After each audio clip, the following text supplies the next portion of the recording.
Imagina esto.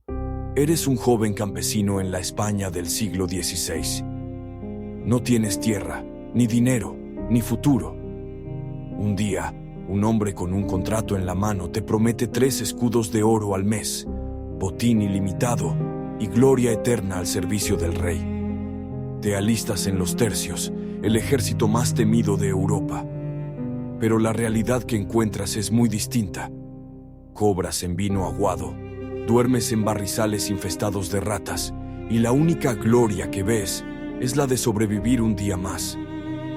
Hoy no hablaremos de generales ni batallas épicas.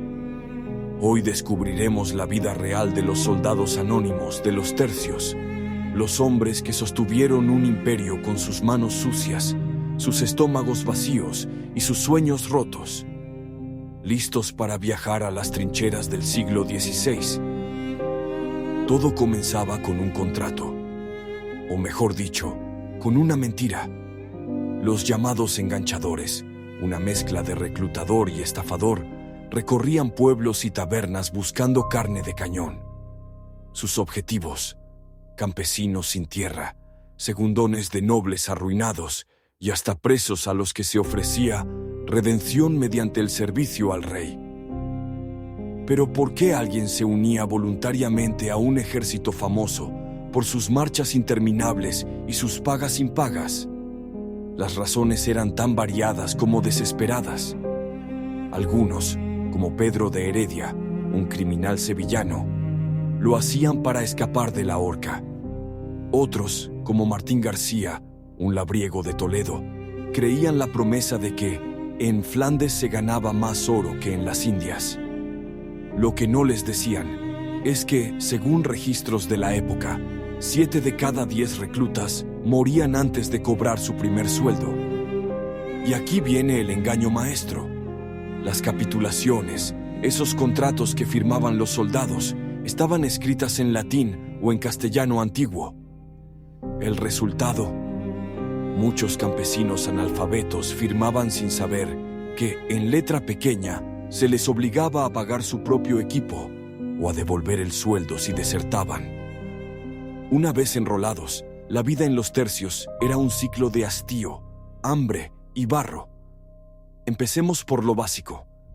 ¿Dónde dormían? Si tenían suerte, en tiendas de lona compartidas con 20 hombres. Si no, en establos saqueados o bajo las estrellas flamencas, envueltos en capas empapadas.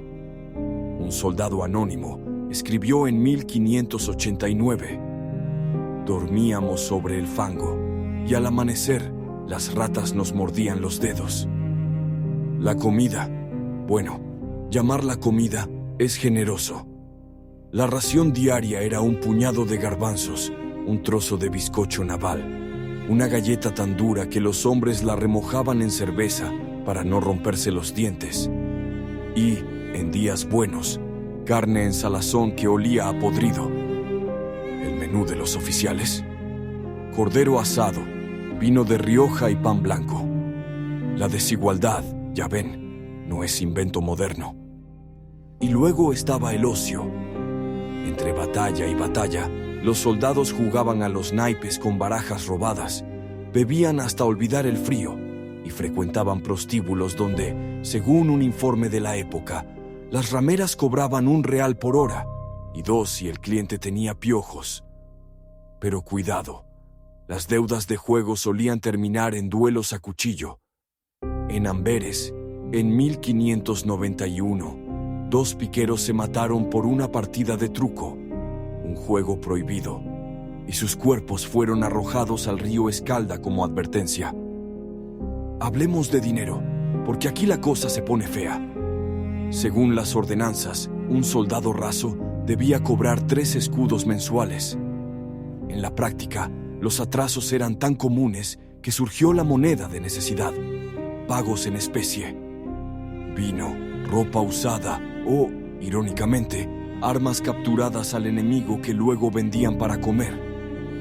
El colmo llegó en 1574, durante el motín de Amberes. 3 tercios españoles, sin cobrar desde hacía 2 años, tomaron la ciudad y la saquearon durante 3 días. ¿Qué pedían? No oro, ni tierras, pan, zapatos y un médico para sus heridos.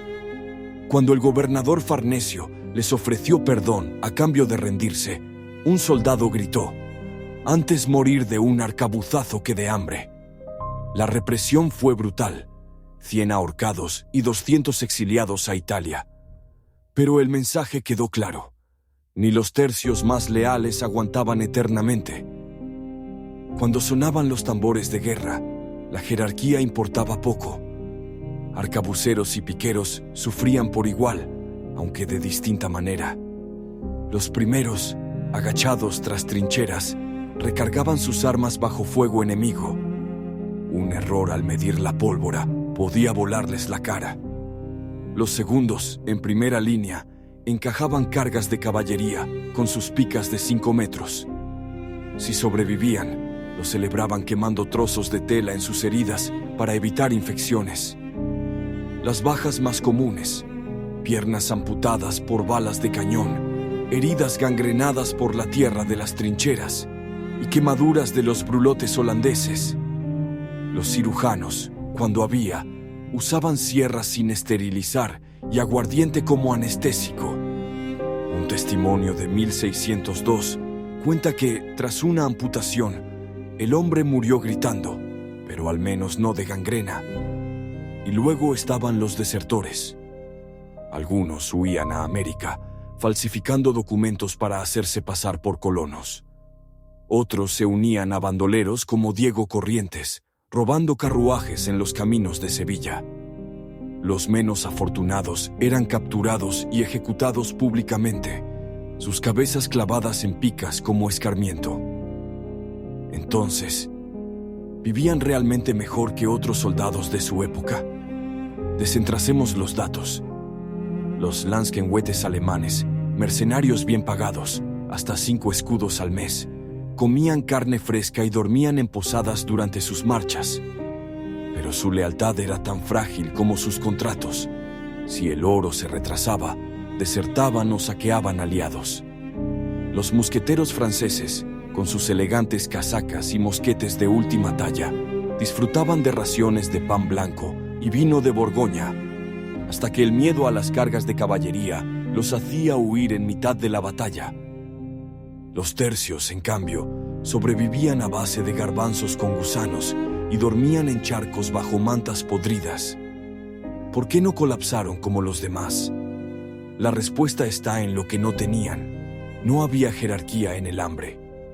Cuando un arcabucero malagueño encontraba un trozo de queso en un pueblo saqueado, lo compartía con su piquero vasco. Si un recluta novato caía herido, sus compañeros lo cargaban a espaldas durante retiradas de 20 leguas, aunque eso significara morder barro helado por 3 días. Era un código no escrito, heredado de los pastores y labriegos que formaban sus filas. Nadie cena si no cenamos todos. Mientras los lansquenetes vendían sus armas por un saco de trigo y los franceses abandonaban a sus heridos, los tercios mantuvieron una cohesión que ni el hambre, ni la peste, ni los sueldos impagos pudieron romper. ¿La razón? Aquel nunca abandonar a un compañero que hoy corean los marines. Lo inventaron ellos entre el fango de Flandes. Estos hombres, sucios, hambrientos, a veces crueles, fueron los cimientos de un imperio. No tienen estatuas ni calles con sus nombres, pero sin ellos, España no habría dominado Europa. La próxima vez que veas un cuadro de los tercios, mira más allá de las banderas y los generales. En el fondo, entre el barro y el humo, verás sus rostros anónimos. Y ahora cuéntame, ¿te sorprende su realidad? ¿Crees que hoy valoramos a los soldados como merecen? Déjalo en los comentarios. Si quieres más historias crudas y reales como esta, suscríbete y activa la campanita, porque en el próximo video descubriremos las armas secretas de los tercios, desde ballestas incendiarias hasta perros antitanque. ¿Sabías que usaban mastines entrenados para morder? Ahí abajo. Eso y más, muy pronto. Hasta entonces, recuerda, La historia no solo la escriben los reyes, sino los que sudan, sangran y mueren sin hacer ruido,